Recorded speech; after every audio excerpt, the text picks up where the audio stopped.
We have the insecurity issues that come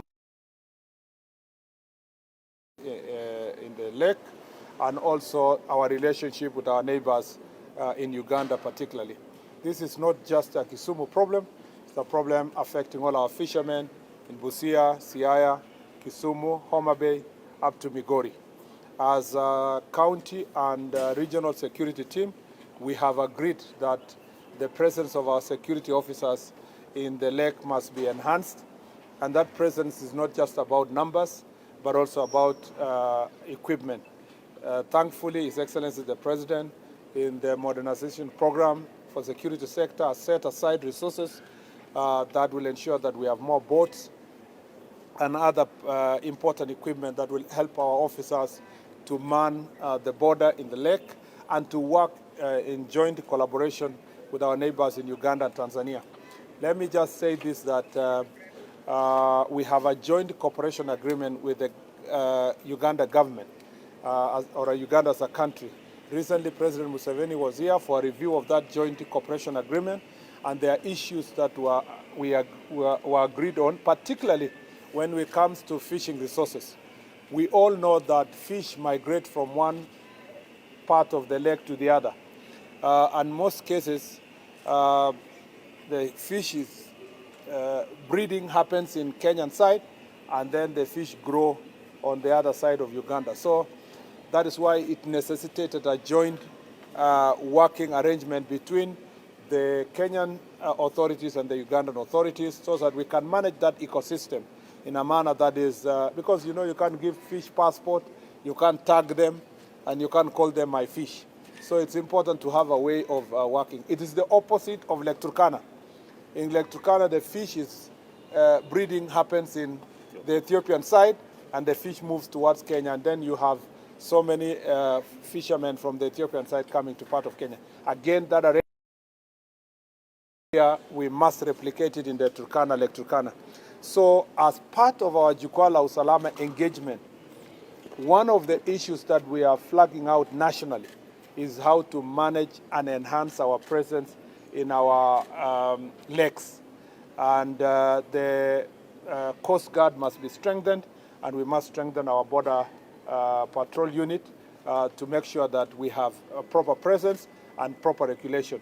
We also encourage, in our Jukwaa la Usalama, we've come to the conclusion that security is better managed by involving the stakeholders, and particularly the local community. So the beach management units must be involved in our security meetings and must be co-opted to security meetings at the sub-county level, so that then they can give proper information and keep our lake secure and keep our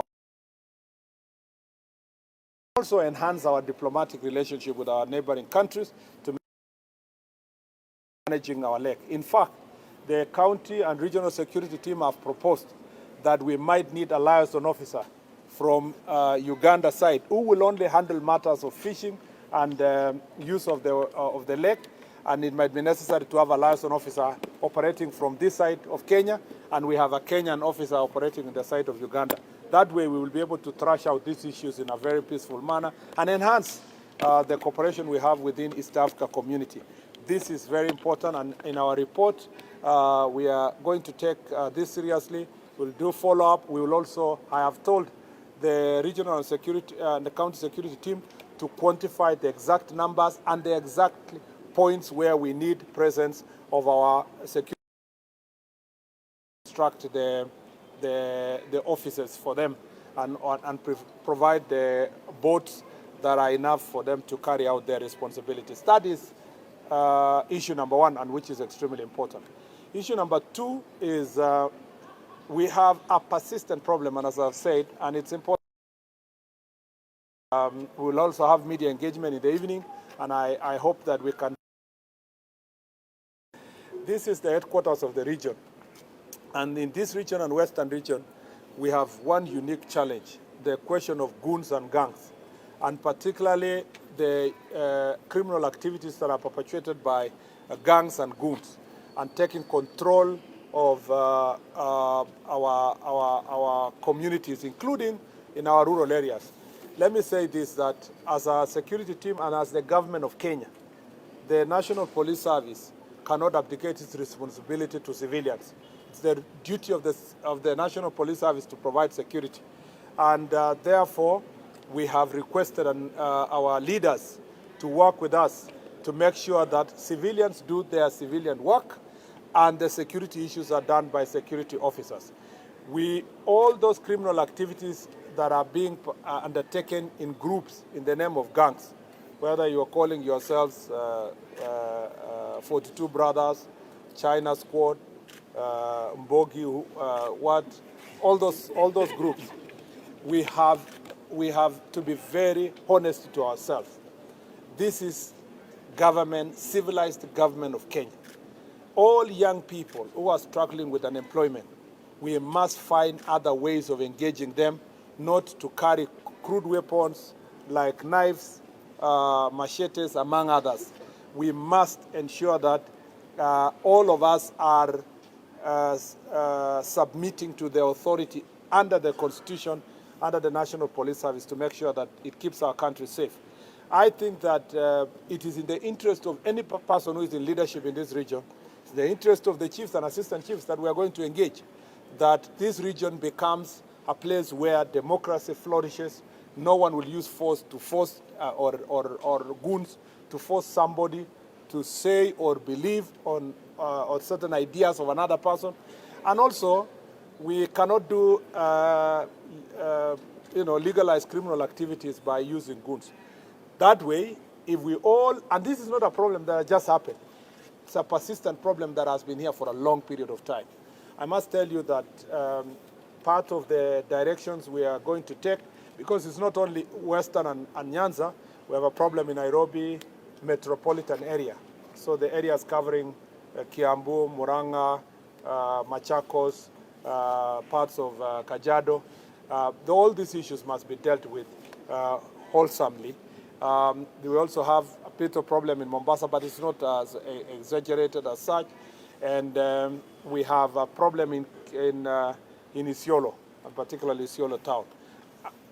And there's a reason why Isiolo also is part of this network, because we know the people who have been organizing to ferry goods from other cities to Isiolo and other places. So from a national perspective, we are going to have one clear direction how to dismantle these gangs, and particularly their financial status, the people who are financing, and the people who are hiring them must be engaged to peacefully exit that business, or the police will take the necessary legal action. I want to thank the judiciary for cooperating with the National Police Service, but we will need even greater cooperation. And I am ready to engage. We are ready from the security perspective to engage the judiciary to appreciate the danger that gangs pose if we don't do something insofar as enforcement is concerned. The other phenomenon that is serious here is the gender-based violence. Sexual and gender-based violence is very prevalent. In this county, the national average is 32%. In this county, it's 36%. And in this region also is higher. You are aware that yesterday there was a girl who was defiled and brutally murdered in Migori. And the Inspector General of Police has already sent us a team from the headquarters to support the county team to make sure that we get to the bottom of that act that happened yesterday. But this is not just one case, like the case of Migori yesterday. It's happening all over. This county, as I said, 36%. Part of the reasons why it's prevalent is because of repugnant practices, including disco matanga, including wife inheritance, including issues that related to broken family ties. And this as the people who defile our children are those whom they expect greater protection. Again, we want to ask non-governmental organizations, churches, our chiefs, our assistant chiefs, to raise greater awareness through barazas, to also the community to cooperate with us to make sure that these criminals are apprehended, and the National Police Service must take very stern action against this issue. Again, because it's widespread in many parts of the country, we are going to have to look at this issue even with greater focus. We do not have rescue centers here, so it's important also that the county government invest in rescue centers to make sure that we can deal with these issues. The fourth issue, which is persistent in this area, is the question of illicit alcohol and drugs. Again, unfortunately, Kisumu is the third leading county when it comes to the proliferation of illicit alcohol. Kisumu is also the fifth leading county in the country when it comes to use of or substance abuse, including use of drugs.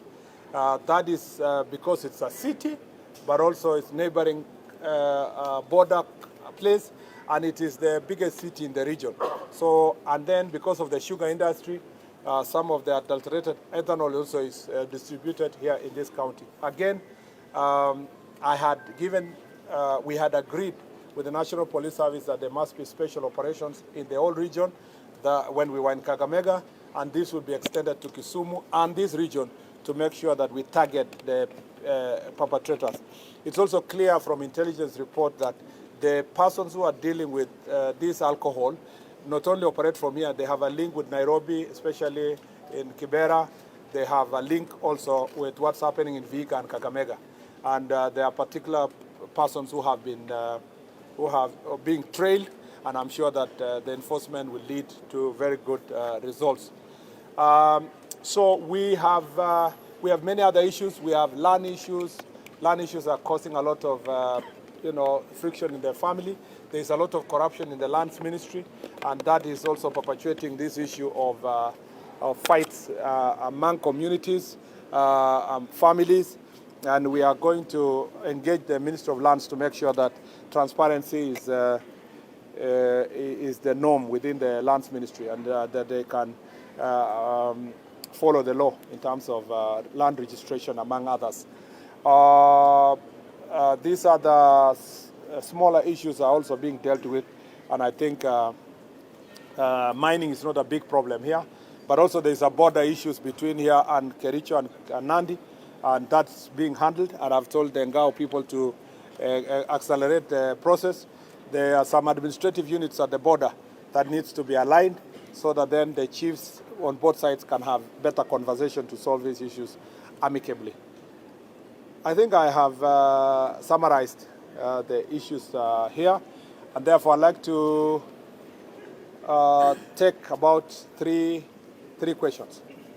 We will have media engagement later in the evening, so we are still around, but I can take 3 questions if there are 3 burning questions. Yes. My name is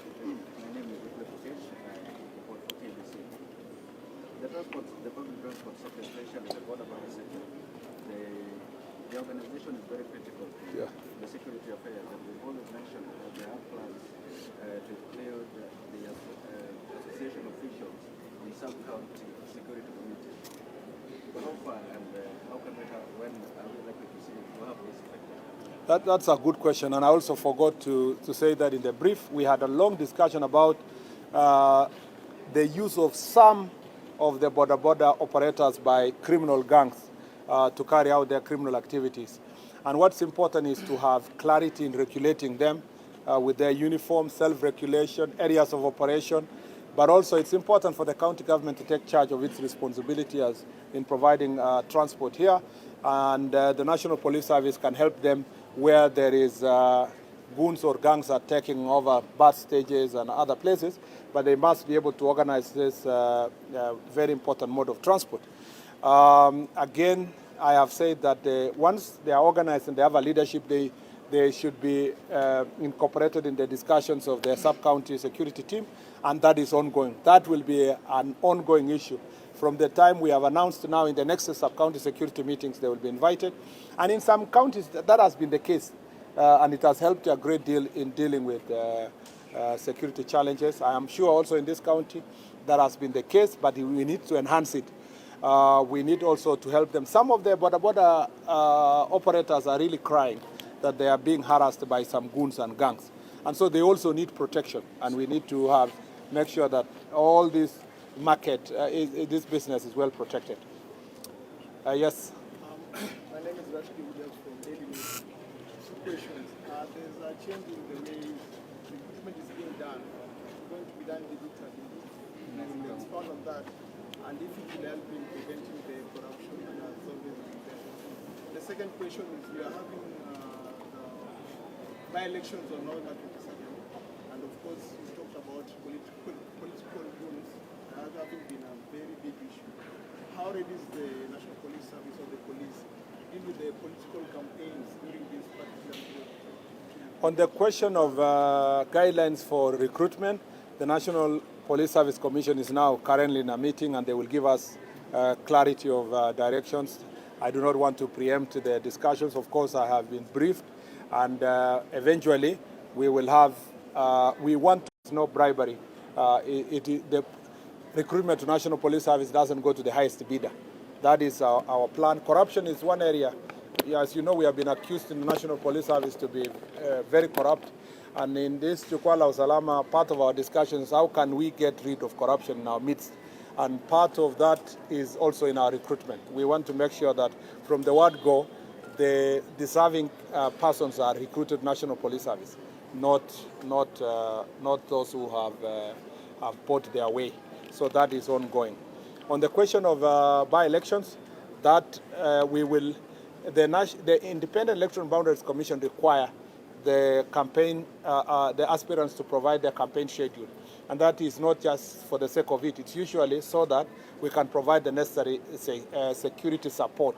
So we are ready and prepared, and where there is need, because it's a few areas where we are having these by-elections, we are ready to support the county security team by bolstering their strength, getting officers from other parts of the country to come and support them where there is need to ensure that there is law and we are maintaining law and order. It is also, you know, it is an election offense to disrupt a meeting of your competitor or to engage in criminal activity. So again, where IBC will find anybody committing election offense, we are ready to enforce it also in terms of ensuring that those people are prosecuted, charged, arrested, and prosecuted. Last one. I think we are good. Yeah, we are good. Let's leave it there so that we discuss more in the evening.